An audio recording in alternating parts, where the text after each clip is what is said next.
Nous en sommes à l'exercice 2.2 qui se trouve à la page 44 de votre livre de chimie.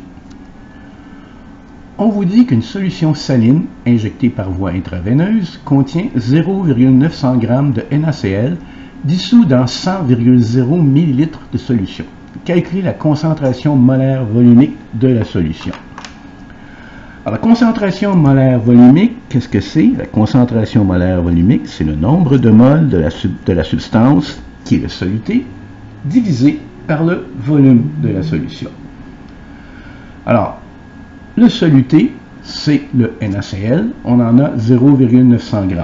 On a besoin de trouver le nombre de moles, parce que ce n'est pas les grammes qu'on doit utiliser pour trouver la concentration molaire volumique, c'est le nombre de moles.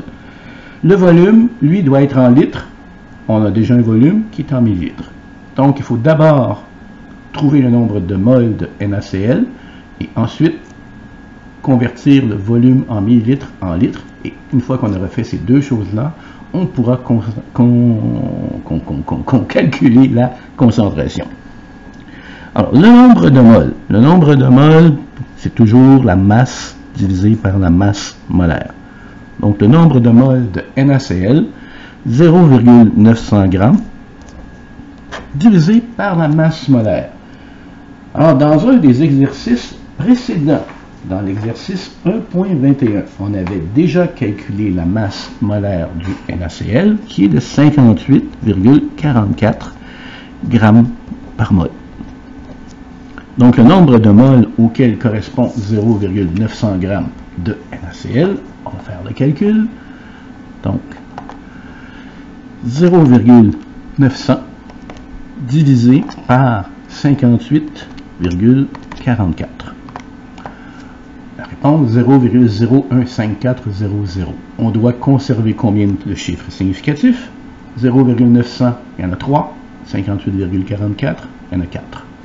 On doit donc conserver 3 chiffres significatifs. Les deux premiers zéros ne le sont pas.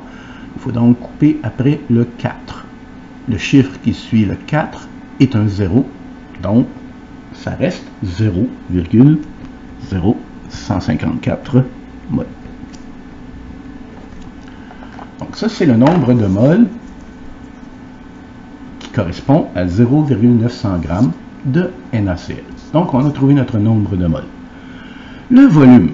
Alors, le volume, pour une concentration molaire, il faut absolument que ce soit en litres.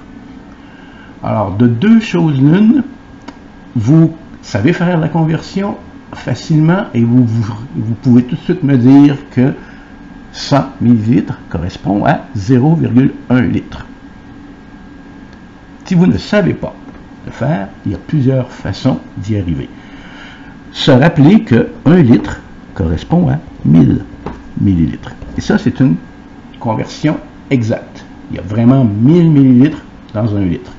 Alors, si on a 100,0 millilitres, ça correspond à quoi? Et là, ici, ce sont deux nombres exacts. Ce qui va venir limiter le nombre de chiffres significatifs, c'est la valeur qu'on a ici, qui a 4 chiffres significatifs. Alors, 1 fois 100,0 divisé par 1000, ça donne, selon votre calculatrice, ça va vous donner 1 fois 100 divisé par 1000, ça donne bien le 0,1 dont on parlait tout à l'heure, 0,1 litre. Mais regardez le problème, ici il y a 4 chiffres significatifs. Si on écrit 0,1 litre, il y a seulement un chiffre significatif. Quand on fait une conversion d'unité, le nombre de chiffres significatifs doit rester le même. Donc, 100,0 ml va devenir 0,1000 litres.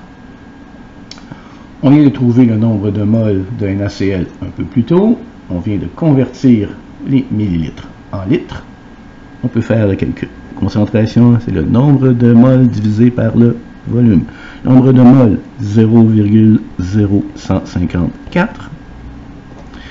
Et le volume qui est en litres de 0,1000 litres. Si vous faites le calcul, 0,0154 divisé par 0.1000 et ça donne 0,154 mol par litre.